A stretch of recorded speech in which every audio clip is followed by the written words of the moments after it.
Doctor de la Torre me estaba mandando a través, ¿listo? Y lo escuchó que sonaban las teclitas, me acaba de mandar una información, me dice que Marilyn Pérez está en un mercado para que observemos cómo está el proceso, comportamiento ahí. Sí. Vamos a ver. Gracias, doctor. Sí, Sergio, estoy en el ingreso del Mercado Central y este es el panorama. Hay mucha gente, pero la fila está avanzando rápido. En promedio, lo que están esperando para el ingreso es de 15 minutos. Están ingresando 15 personas cuando al guardia ya se le avisa que han salido otras 15. La mayoría de las personas que están aquí hoy sí hizo caso a lo que decían las autoridades de venir de a una persona solo a comprar, porque ayer lo veíamos ya, que venían de a 2 o a 3 personas, incluso casi como paseo familiar, pero hoy han hecho caso a las autoridades y han justamente venido de a una. Se están respetando todas las medidas aquí en el mercado, se le está tomando la temperatura a las personas que ingresan, también se les da alcohol gel y se les dice que la compra debe ser rápida para que puedan ingresar entonces las personas en grupo. Sobre los precios, están los precios muy parecidos a los de ayer. En algunos pescados han aumentado cerca de 500, 600 pesos en comparación a lo que veíamos ayer, pero se está fiscalizando harto. Así que si usted está en la casa y va a venir ahora al mercado, tiene que traer su permiso, se está exigiendo el permiso. Hay autoridades policiales acá también fiscalizando esa situación y también se les recomienda que la compra sea rápida para que pueda también ingresar la gente que está en la fila. Marilyn, ¿cómo has visto tú ahí el respeto por las medidas de prevención? Decía recién el doctor Verdugo que claro, hay personas que están con la mascarilla, pero están usándola donde no corresponde, cubriéndose el mentón, algunos casi que de bufanda en el cuello. ¿Cómo están ahí cumpliendo con este uso básico que es la mascarilla y mantener la distancia también en la medida de lo posible? Sí, Chantal, nosotros ya hicimos un recorrido al interior donde está haciendo estas compras y sí, la gente está respetando el tema de las mascarillas y muchos portan también su alcohol gel, entonces mientras esperan que les entreguen el producto que van a comprar, ellos se echan en las manos también el alcohol gel y esperan atrás, porque el espacio para poder comprar aquí en el mercado es pequeño. Entonces lo que se hace es que se pide el producto, la gente retrocede y después se les entrega entonces el producto y salen rápidamente. Además, otra cosa, que el ingreso es por una puerta y la salida es por otro sector, así que así se hace mucho más expedito para la gente que viene a comprar aquí al mercado. Es muy preocupante de todas formas. Por un lado se entiende la cultura, la necesidad de esparcimiento, las ganas de disfrutar un fin de semana santo como lo hacíamos hasta hace tan poco tiempo, pero volvemos a las cifras y las cifras son dramáticas, son terribles. Marilyn, quiero, si tú me lo permites, vamos a volver contigo, pero quiero preguntarle al doctor Latorre, cuando vemos este tipo de escenario, doctor, y si me permiten, voy a moverme un segundo, porque quiero hacer el ejercicio de observar la pantalla. Tenemos desde el viernes 26 estas cifras que comenzaron a preocuparnos muchísimo, más de 7.000 casos. Luego, sábado 27, lo mismo, domingo 28, lunes 29, tuvimos una bajada que tiene que ver también con la cantidad de exámenes que se realizan el martes 30, pero hoy día ya nos encontramos en una cifra récord, 7.830 casos activos.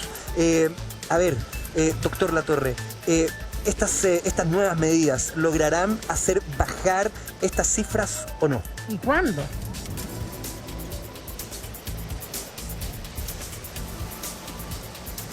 Doctor, está muteado, doctor. Ahí sí. Ahí sí.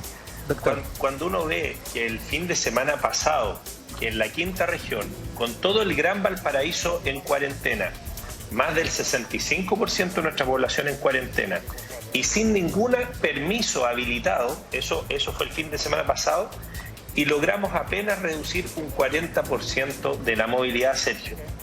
Por lo tanto, este fin de semana con permisos que te habilitan a ir a hacer las colas que ustedes ahí mostraron, tanto en el mercado Cardonal como en otras ferias, lo primero es decir, la movilidad en sí misma no va a aumentar ni disminuir el contagio. El problema es que la movilidad muchas veces se acompaña de aglomeración y de factores que aumentan el contagio. Entonces, a mí, en primer lugar, me alegra, al revés, no me gusta que haya tanta gente haciendo una cola para comprar un alimento que lo estamos comprando por una cultura.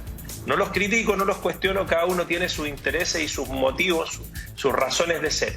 pero quiero que entiendan que estarían mucho más seguros en su casa comiendo tal vez un paquete de fideos, un arroz, ¿no es cierto? Y no necesariamente comiendo alimentos del mar, porque la cultura, de alguna forma, o la moda, o la cultura arraigada en nosotros nos indica que el Viernes Santo hay que comer frutos del mar, porque por lo demás, lo que yo entiendo, habiendo sido educado en un colegio cristiano, es que acá se trata de un acto de alguna forma de constricción, e ir a comprar un producto del mar y hacer esto es todo lo contrario a la reflexión, la introspección, el espacio familiar que se relaciona con el Viernes Santo. Pero eso ya es una dinámica religiosa. Si nos quedamos solamente con la costumbre, con la cultura, con la costumbre, entendemos que hay personas que sienten la necesidad hoy día de ir a comprar pescado. Y el problema es que estamos viendo, afortunadamente, una cola al aire libre, pero no vemos ninguna delimitación.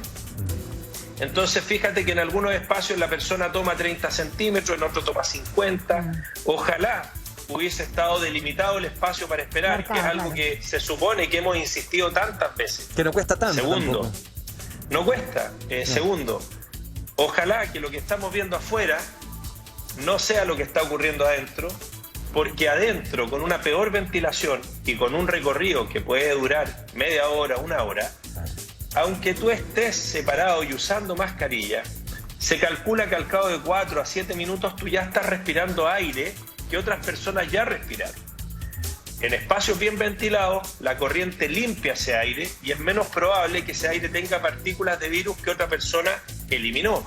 Pero en un espacio cerrado, con mala ventilación, probablemente al cabo de media hora, 40 minutos, tú ya estás respirando el aire, y si ahí hay una persona asintomática que tiene el virus, lamentablemente este viaje a comprar pescado puede terminar en 21 o 30 días contigo entrando en urgencia, tal vez te reciba el doctor Verdugo, te tenga que evaluar, y como contaba Glenn Hernández, pacientes que de repente se ven bien y 2 horas después están en una tormenta perfecta, en una descompensación total que hace que el estrés de los equipos de salud que están ahí para manejar y estabilizar a los pacientes sea mucho. Entonces, las medidas que se anuncian me parece que van en la dirección correcta, que llegan tarde, porque de alguna forma ya estamos rozando los 8.000 casos y tal vez no van a lograr que bajen los casos, pero consigamos que ya no suban con la misma velocidad. Sin embargo, hay una definición que es el empleo esencial o el trabajo esencial, que creo que se quedó corta. De alguna forma, por ejemplo, se planteó que la construcción podía seguir funcionando. Y yo te pregunto, Sergio, ¿cuál es aquella construcción tan relevante para el bien común que si se detiene nos vamos a afectar severamente? Ok, la última piedra de un hospital que podría ofrecernos camas para ayudar pacientes, lo acepto. Pero el resto de la construcción, ¿por qué debiese seguir funcionando? Es una duda razonable. Es una duda razonable y perdona que lo interrumpa, creo que la situación tiene que ver con la gran cantidad de gente que vive y depende de la construcción. Me imagino que el análisis de la contraparte tiene que ver con aquello, ¿no? Y hoy día las ayudas no existen, entonces, perdone que haga el contrapunto, pero me imagino ni siquiera los dueños de las constructoras, pienso en los obreros de la construcción que sienten, y porque muchos contratos son así, tienen que ver por obra, entonces si la obra no se desarrolla, los maestros y los constructores no tienen la posibilidad de recoger recursos que muchas veces son trabajos por jornal, ¿no? Y por eso mismo, Sergio, hay que entender que para que el doctor Verdugo no tenga que intubar pacientes en la urgencia y tenerlos ventilados ahí, para que el sistema de salud en general no colapse, que ya está en el límite máximo. Hay gente que no quiere usar la palabra colapso para no generar miedo, pánico. Yo creo que hay que ir de frente a la ciudadanía y contarle. El sistema está ya en su máxima capacidad. Es un colapso. Si a ti te da una apendicitis, una peritonitis, puede que no tengan los recursos necesarios para operarte en el tiempo correcto. Te van a atender, pero puede que esa atención sea tardía y que ese retraso afecte tu calidad de vida, tu sobrevida. Dicho eso, las medidas sanitarias vienen de la mano de ayudas económicas. Cuando yo digo que la construcción siguió funcionando, es una decisión que puede hacer que el impacto sanitario no sea el mismo, pero no podemos entender una cuarentena sin ayudas económicas directas, y esta es la palabra clave: universales, no focalizadas, universales. comuna en cuarentena, todos sus ciudadanos necesitan ayuda. ¿Para qué? Para que se puedan quedar en sus casas, porque ese contrapunto que tú haces es sumamente válido y no debiera existir. No tenemos que hacer a la gente, a los empresarios, al individuo elegir entre cuidar su salud o exponerla para salvar su negocio o su patrimonio o su ingreso. Doctor, queremos hacer también la invitación a este panel, a esta conversación, al doctor Felipe Rivera, broncopulmonar de la Clínica Dávila, quien ya está ahí con nosotros. ¿Cómo está? Bienvenido. Muy buenos días, un gusto estar con ustedes y con los colegas que están ahí presentes. Muchas gracias por estar aquí. Lo primero que quisiera consultarle antes que podamos también ampliar el tema respecto del COVID, las enfermedades estacionales que también se acercan, cree uno, por la llegada del invierno, es cómo ve estas medidas. Se le escuchaba también hace algunos días y se pedía mucho que se cerraran las fronteras. ¿Qué le parece que finalmente se tome esta decisión por un mes a partir del día lunes, pero con por supuesto, algunas posibilidades para los chilenos que quieran regresar al país? Bueno, todas las medidas que implican disminuir la movilidad, disminuir el riesgo de que lleguen variantes nuevas y disminuir la probable aglomeración de personas es bienvenida, valga el nombre con el programa, ¿no es cierto? Porque son medidas que van absolutamente en el camino correcto y que lamentablemente costó tanto que se tomaran, pero se tomaron. Y eso hay que felicitar por lo menos a la gente que hizo fuerza para que se hiciese y a nuestras autoridades que la tomaron. Porque tal como decía el doctor Latorre, es tremendamente angustiante cuando uno recibe pacientes. Ayer, por ejemplo, me tocó hacer esperar al periodista con el cual iba a tener, ¿no es cierto?, las instrucciones para este encuentro del día de hoy.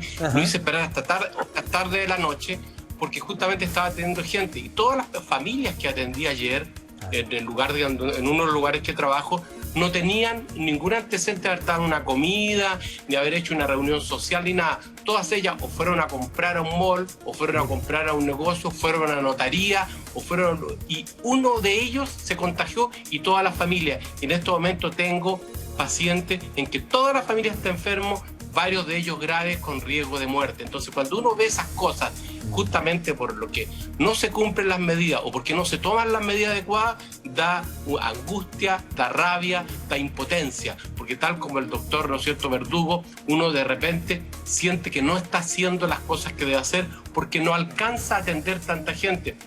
Nosotros ayer, los que estábamos de turno el día de ayer, de repente nos vimos con una avalancha de pacientes que llegó y realmente mientras atendía uno tenía una clave de intubación en otro lado y corríamos por un lado, corríamos para otro y realmente es una decisión tremendamente compleja. Gracias a Dios pudimos atender a todos, pero da la sensación que algunos de ellos probablemente llegamos un poco más tarde de lo que hubiéramos llegado. Simplemente esta situación es tan compleja. El otro día cuando estuve en el hospital Eloísa Díaz, un doctor me decía, nosotros hemos estudiado mucho para hacer lo que hacemos, pero nunca nos pusimos en el escenario de lo que estamos viviendo hoy. Una situación que por supuesto a todos nos desconcierta. Y quiero acá recoger un detalle de la encuesta Criteria que le consulta a la opinión pública y la opinión responde. El 81% de los consultados dice cree que lo peor está por venir.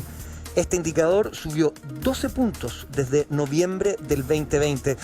Doctor Verdugo, ¿está lo peor por venir? Mira, la verdad, Sergio, que en estos momentos tenemos un sistema de salud que está absolutamente estresado, está en su límite. Ya lo dijo el doctor Rosa en relación por lo menos a la clínica alemana y lo que yo también conozco por colegas que trabajan en otros hospitales.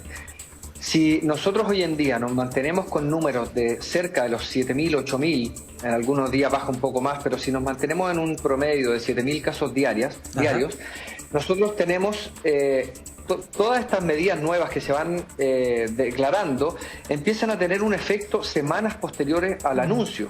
Por lo tanto, piensen en que todas estas personas que se confirmaron como positivas, 7.800 casos ayer, las complicaciones van a venir posterior a más o menos 7, 8 días, que es lo que nosotros estamos viendo en la urgencia. Hasta 10 días empiezan las complicaciones. Tenemos que esperar todavía que llegue toda la gente complicada con neumonía, que va a necesitar una unidad de paciente crítico. Y eso, lógicamente, a futuro nos va a ir estresando cada vez más, porque el problema de la infección y de los pacientes graves por coronavirus es que requieren de hospitalizaciones largas. Esto no es una infección urinaria que uno trata con antibióticos 2-3 días, mejoraron los exámenes y el paciente se va para la casa con un tratamiento oral con pastillas. Estos son pacientes que están 1, 2, 3, 4 semanas, 6 semanas, hay pacientes 2 meses. Entonces, la verdad que la cantidad de gente que llega a urgencia y que necesita una cama son mucho más de las camas disponibles, y más aún sabiendo que en la urgencia tenemos que dar atención a los pacientes que ya están hospitalizados ahí, y además a todo lo nuevo que va llegando. Entonces estamos en un momento donde se empieza a ver este cuello de botella, donde los pacientes pasan días en las urgencias. Lo decía el doctor de la Torre, hay pacientes que están varios días intubados y muchas veces boca abajo en los servicios de urgencia, y es a eso el llamado a la gente. Tuvimos casos, por ejemplo, como volviendo un poco a la emocionalidad, porque yo creo que si ya hemos hablado de mascarilla, de distanciamiento, de alcohol gel, y la gente así todo no entiende, yo creo que hay que empezar a apelar a la emocionalidad. Las campañas para los cigarros, ¿se acuerdan que aparecían los dientes feos en la cajetilla, la traqueostomía? Claro. O sea, yo creo que hay que empezar a apelar a la emocionalidad.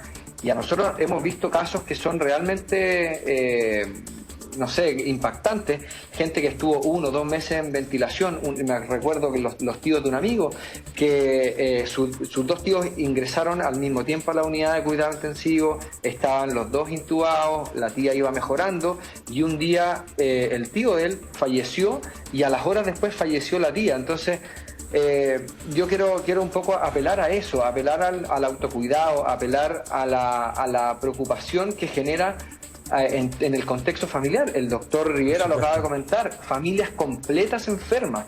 Claro. El paciente que tú entrevistaste, ese paciente se enfermó de su papá y ahora él está hospitalizado y no su papá, así que hay que tener cuidado, porque cuando el virus empieza a circular en la casa, empieza a aumentar las probabilidades de tener un enfermo grave, y es lo que nosotros queremos evitar. Así que esperemos y volvemos a hablar del tema de aplanar la curva, de disminuir el número de casos, para que el porcentaje de gente que se complica sea más, no tan intenso, para no sobrecargar el sistema. Así que vuelvo a hacer el llamado a la gente. El personal sanitario está cansado. Un abrazo a todos ellos. El doctor de la Torre ya mandó un saludo afectuoso, así que por favor, estamos cansados.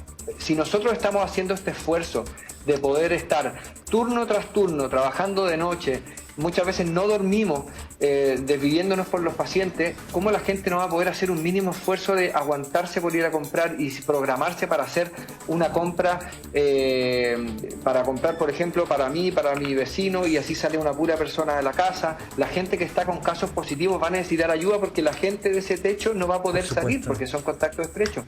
Así que yo creo que apelar al autocuidado y apelar a la empatía de las personas es lo fundamental. Recogiendo esto que señala el doctor Verdugo, doctor de la Torre, y hemos visto lo que pasaba, por ejemplo, en La Caleta, Portales, en Valparaíso, en el mercado Cardonal, ahora acá en el mercado central en Santiago, ¿cuánto debiera más bajar la movilidad, o cuál debiera ser la movilidad, para que empecemos a tener cifras más positivas y que bajen? Porque ya estamos viendo que casi llegan a los 8.000. Claro. Mira, normalmente los especialistas hablan de bajar la movilidad entre un 75 y un 80%, cuando lo que tú estás aplicando es una medida de cuarentena.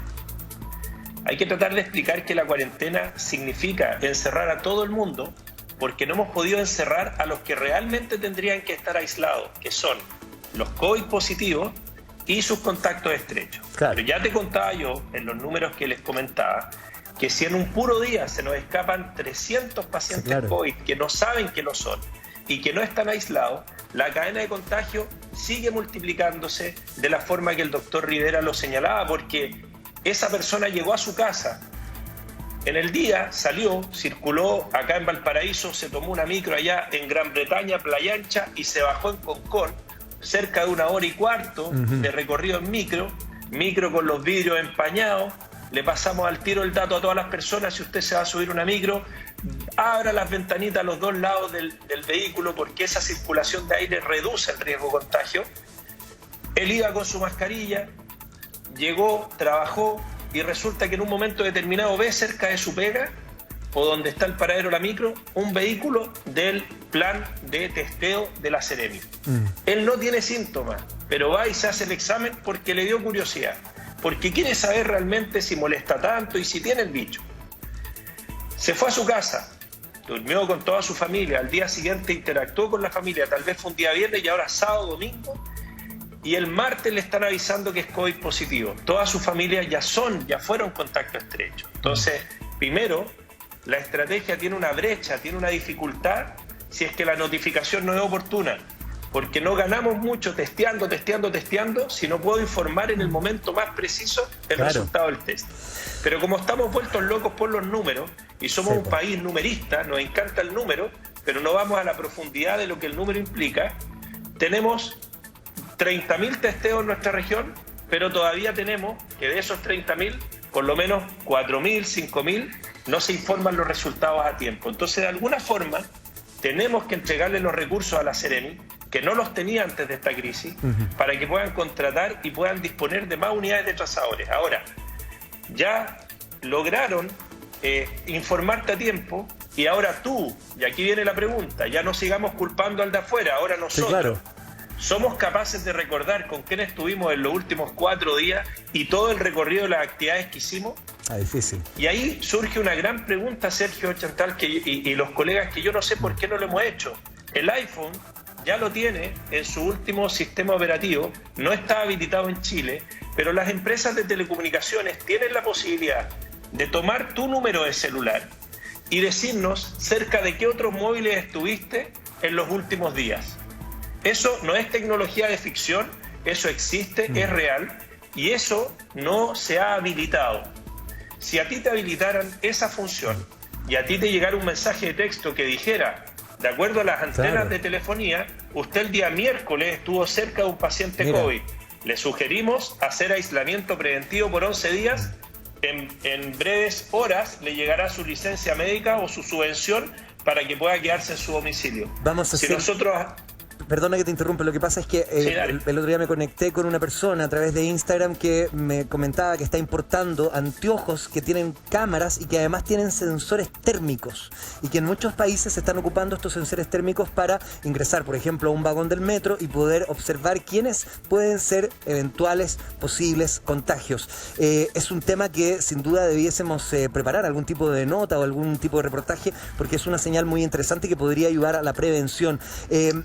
Agradeciendo las palabras, doctor de la Torre, quiero preguntarle al doctor Rivera, porque el otro día me pasó una situación muy particular. Mi pequeño comenzó con aumentar su temperatura, estuvo cerca de los 38, con mucho remadizo, afortunadamente 2 días después ya está bastante mejor, pero mi hermano es doctor, lo llamé para preguntarle qué hacía, si me dirigía a algún centro asistencial, al hospital, al Cefam, a la clínica. Me dijo, no vayas a ningún lado. Me dijo, todas las clínicas, todos los hospitales están saturados, es más riesgoso ir, quédate en casa. Doctor Rivera, se vienen los meses fríos, se viene la poca ventilación. ¿A qué nos estamos arriesgando? Y también tenemos a puertas el proceso de vacunación contra la influenza. ¿Cómo ve todo este panorama? Si siguen las cifras así como las estamos viendo, idealmente, ¿no es cierto?, que las tenemos que conocer, lo más probable es que vaya de mal en peor. Nosotros no nos podemos contentar con las cifras del lunes, del martes ni del miércoles, sino que realmente las cifras verdaderas son jueves o viernes. Por lo tanto, esperamos que sean 8.500, 9.000, incluso más.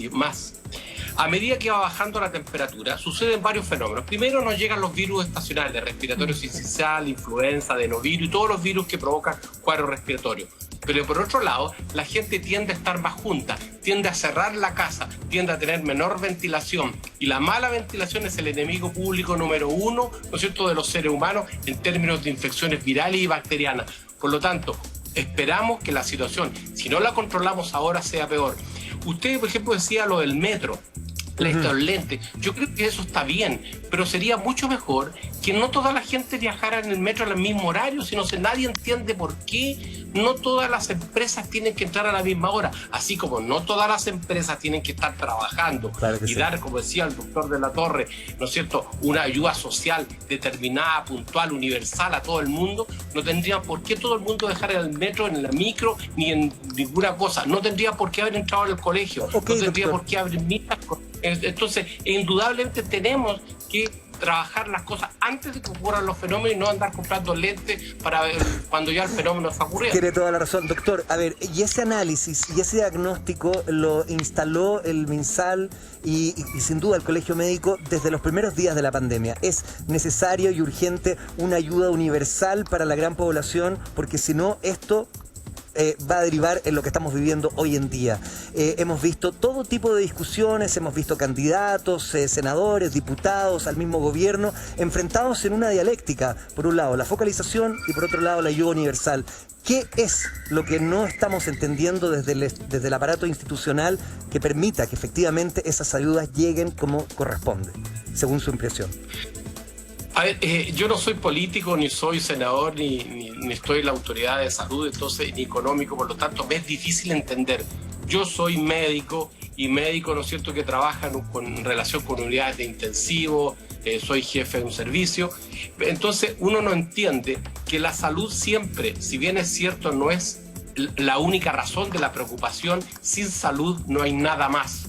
La gente enferma no puede trabajar, la gente enferma no puede producir y la gente enferma no sirve, porque hay una serie de medidores de la OMS y de todo el mundo que dice años perdidos en salud, años perdidos de vida. Claro. Por lo tanto, para entender que la gente pueda hacer todo lo que quieren los economistas, necesita estar sano, y para estar sano debemos ser preventivos. ¿Y cómo somos preventivos? Hacer que la gente en estos momentos, como decía el doctor Verdugo, no salga de sus casas. La cuarentena es muy mala, la cuarentena es el último recurso, pero en estos momentos el confinamiento es lo único que podemos hacer para evitar el colapso catastrófico de nuestros equipos de salud que viene si es que lo disminuimos la movilidad por lo menos en un 70%, no el 30%, no el 40%, porque eso no sirve, sino que tenemos que disminuir la movilidad. Si no lo hacemos, estamos perdidos. Doctor Rivera, disculpe, no quiero centralizar la conversación con usted, pero es que empezábamos a hablar de las enfermedades típicas del invierno, como les llamamos, y surge una duda que es muy común y quizás la pregunta es muy simple, pero va a comenzar también la vacunación contra la influenza. Quienes se pusieron la vacuna para el coronavirus, ¿pueden, deben, cuándo tienen que vacunarse si es que lo desean para protegerse de la influenza? El ideal es no mezclar las vacunas por una razón muy sencilla. Nuestro aparato inmunitario tiene que estar preocupado de defenderse y producir anticuerpos de una sola cosa. Por lo tanto, toda la gente que se ha colocado la vacuna contra el coronavirus puede vacunarse, pero no antes de 2 semanas. Okay. Ese es el ideal. Claro, ¿por qué? Porque resulta que se debe preparar para producir anticuerpos, defensas contra ese virus y después para el otro. Por lo tanto, la campaña ojalá empiece. Nosotros ya nos vacunamos, yo personalmente me vacuné contra la influenza, porque ya yo me vacuné en diciembre contra el coronavirus, y invito a todo el mundo a que en cuanto empiece la vacunación se vaya a vacunar y alcancemos cifras tan buenas como se alcanzaron el año pasado. Queremos agradecerles a todos ustedes por la deferencia de conversar en una mañana tan especial como la nuestra. Por otro lado, quiero agarrarme de una máxima. La gente que está enferma es más cara para el Estado. Esa es una situación que debiésemos haber analizado hace muchísimo tiempo. ¿Qué era más barato? ¿Aportar a un real confinamiento con beneficios del Estado para que la gente lo pudiese hacer, o dejar que esto se prolongue en el tiempo? Muchísimas gracias, doctor Ignacio de la Torre, doctor Felipe Rivera, doctor Pedro Verdugo, a los ¿Sergio? tres. Sí, señor. Solo si me permite, hay un grupo de personas que está oculto, que no han sido visibilizados como víctimas también de la pandemia, y que me han pedido mucho poner este tema para que también ustedes nos puedan ayudar. Se trata de los internos de medicina y otras carreras de la salud, claro, que han visto truncado su formación ahí a meses de terminar la carrera, producto de que los hospitales y clínicas estamos tan abocados en atender COVID que no podemos darle tiempo al aprendizaje, a la docencia de quienes van a ser los futuros trabajadores de la salud en el país. Creo que eso también requiere otra mirada, porque claro, ya nos pasó que este año nos quedamos sin titulados de varias carreras, y esos futuros colegas, esas futuras enfermeras, kinesiólogos nos podrían haber estado ayudando hoy, claro, y lamentablemente aún no terminan su formación. Creo que falta una mirada desde el Ministerio de Salud con las escuelas de medicina y las otras escuelas de la salud para un plan de contingencia especial que permita que se titulen cumpliendo una formación tal vez en el mismo escenario en el que están o pueden iniciar sus trabajos. Perfecto, recogemos esa apreciación que nos entrega doctor de la Torre y le agradecemos a los 3 médicos que han estado en conversación con nosotros, revisando por supuesto esta preocupación que nos dejan las cifras de coronavirus. Estamos atentos también a que se entregue un nuevo informe. Que estén muy bien, muchas gracias por estar con nosotros.